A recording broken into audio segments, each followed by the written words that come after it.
அழகானவர் இயேசு அழகானவர், அழகானவர் இயேசு அழகானவர், இனிமையானவர் இயேசு இன்பமானவர், நேசமானவர் என் சுவாசமானவர்.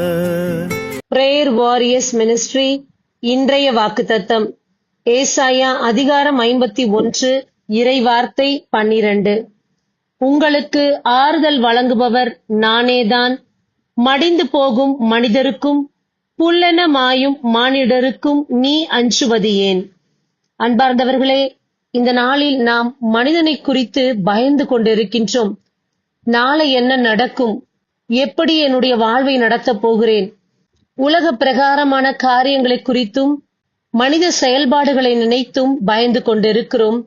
இறைவன் கூறுகின்றார், புல்லென மாயும் மனிதனை குறித்து நீ ஏன் பயப்படுகின்றாய்? உனக்கு எப்போதும் ஆறுதலும் சமாதானமும் கொடுக்கிறவர் நான் அன்றோ? அப்படி இருக்க மனிதனுக்கு ஏன் நீ பயப்பட வேண்டும்? இதோ செங்கடலை 2ஆக பிளந்தவர் நம்மோடு இருக்கின்றார். அற்ப மனிதன் நமக்கு என்ன செய்ய முடியும்? இறைவனே நம் பட்சமாயிருந்து இந்த வார்த்தைகளை சொல்லுகின்றார். மனிதனை பார்த்து பயப்பட வேண்டாம், மனித செயல்களை பார்த்து அஞ்ச வேண்டாம். நான் உன்னோடு இருக்கிறேன், எல்லாவற்றையும் நான் பார்த்துக் கொள்வேன் என்று ஆண்டவர் இன்றைக்கு நம் ஒவ்வொருவருக்கும் திடம் கொடுக்கின்றார். இறைவனை மட்டும் நம்பி வாழ்க்கை பயணத்தை தொடர்வோம். ஆமேன். God bless you.